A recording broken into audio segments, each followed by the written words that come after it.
Sir, आज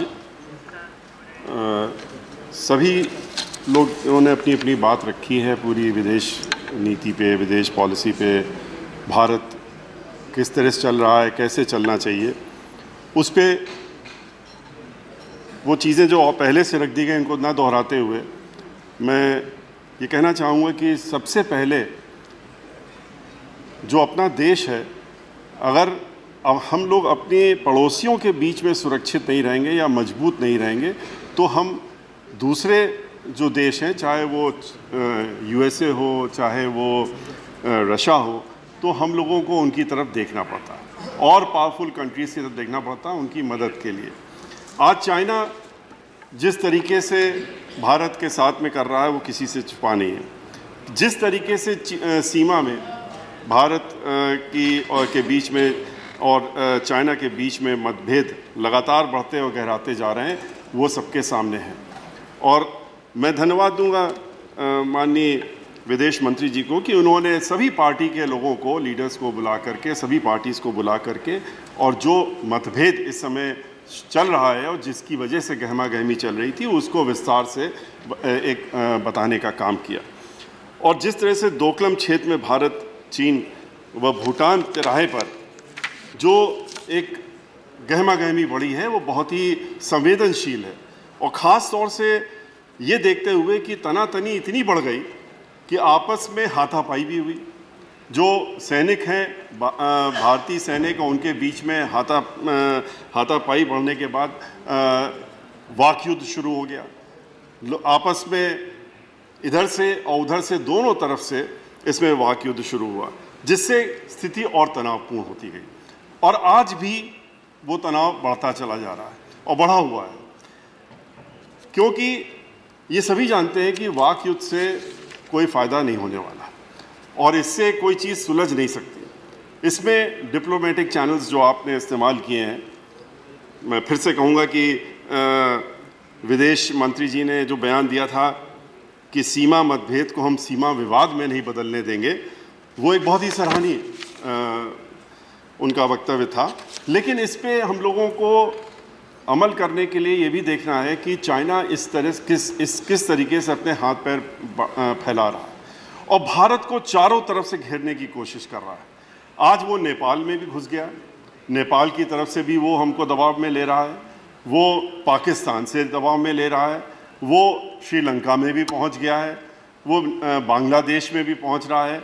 तो भारत की सीमाएं जो हैं, हर तरफ से अगर हम इसी में उलझे रहेंगे और हम इसको सुलझा नहीं पाएंगे तो हम समझते हैं कि हम जितनी भी किसी और विदेशी ताकत के पास चले जाएं तो हमको उनकी सहायता लेने के लिए उनके पास जाना पड़े और झुकना पड़े, ये अच्छी बात नहीं है।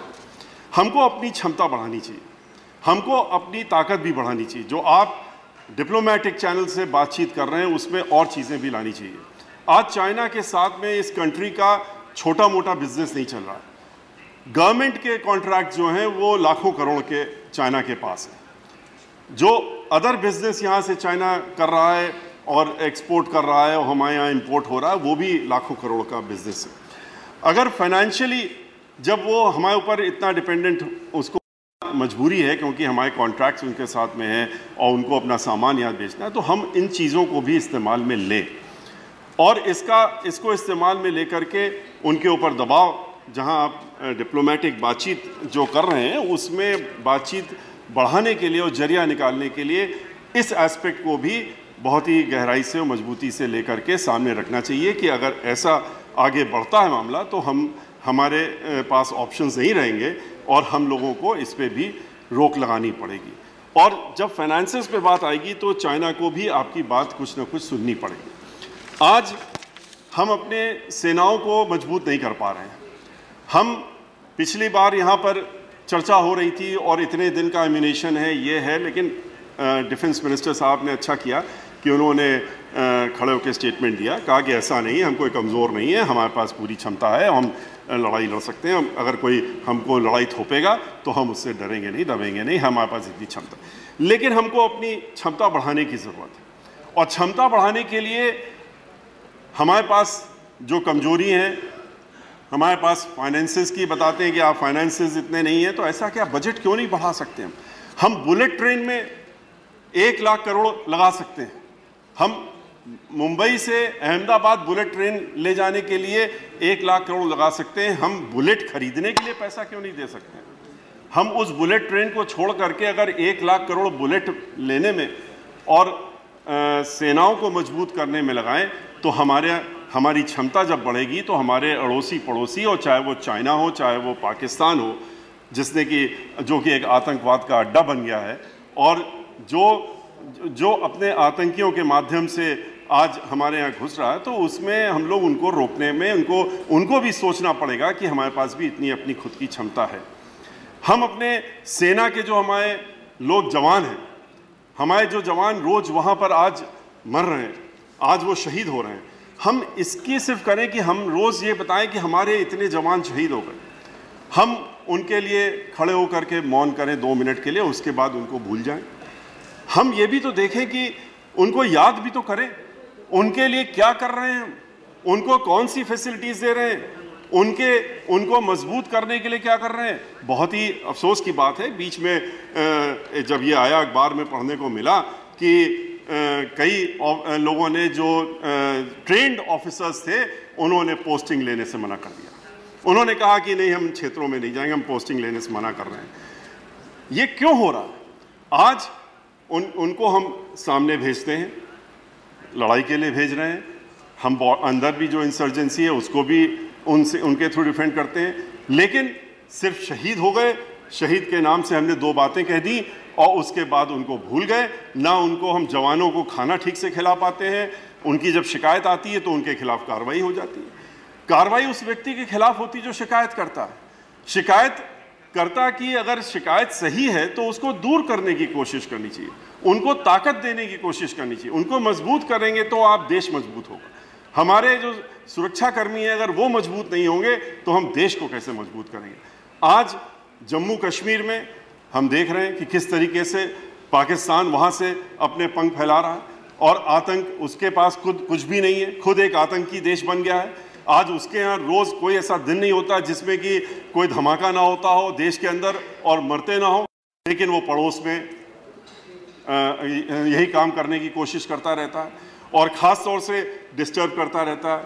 आज हम लोग लेकिन साथ में ये भी देखने की ज़रूरत है, अगर फॉरेन पॉलिसी की बात जब कर रहे हैं तो ये भी देखना चाहिए कि हमारे जम्मू कश्मीर की जो चीफ मिनिस्टर हैं और जो जम्मू कश्मीर में गवर्नमेंट है, वो तो आपके साथ में है, आपके साझे से है। क्या आप उनसे, जब उन्होंने खुल करके ये आके बयान पब्लिक में मीटिंग में बयान दिया कि आपने कहा कि हम बॉर्डर्स से रोक देंगे और वहाँ से बिजनेस नहीं होने देंगे और आना जाना रोक देंगे, उन्होंने कहा नहीं, हम ये ऐसा नहीं होने देंगे। आपको खुली चेतावनी दे दी, उन्होंने कहा कि हम ऐसा नहीं होने देंगे, और उन्होंने ये भी कहा कि बल्कि दरवाजे खोल देने चाहिए और वहाँ से यहाँ पर आकर के यहाँ पर हमारी असेंबली में हम उनके यहाँ जाते हैं और ये सब एक खोल देना चाहिए।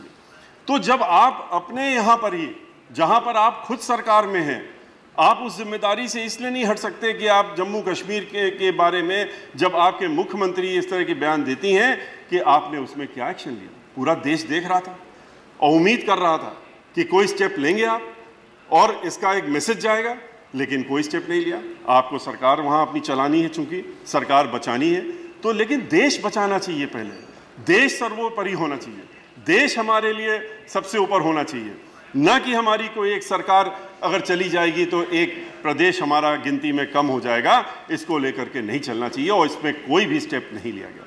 आज पाकिस्तान की तरफ से जो हो रहा है वो किसी से छुपा नहीं है, और इस पे मेरा ये मानना है कि हमारी पार्टी का ये मानना है कि आपको अपनी वार्तालाप बंद नहीं कर देनी चाहिए।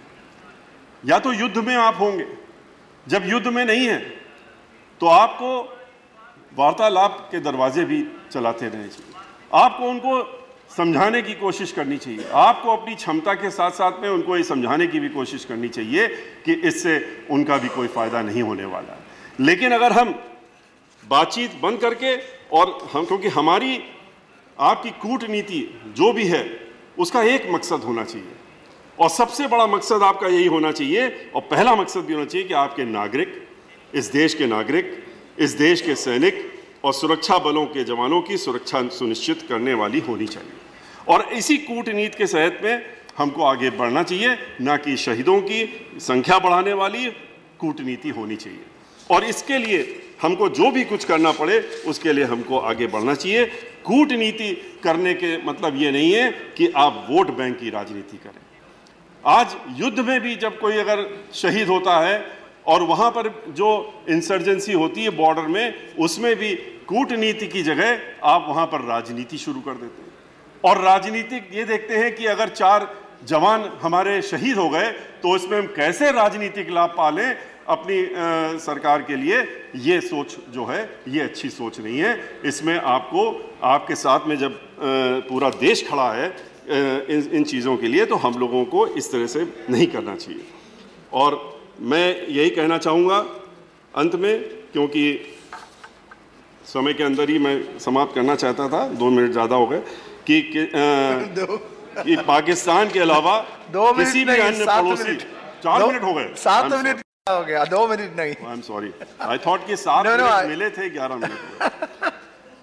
मैं अंत में ये कहना चाहूँगा कि किसी भी अन्य पड़ोसी देश के मामले में मैं ये चाहूँगा कि बीजेपी के लोग जो हैं वो उनका खून नहीं खौलता है और वो एक प्रकार से चुप होके बैठ जाते हैं।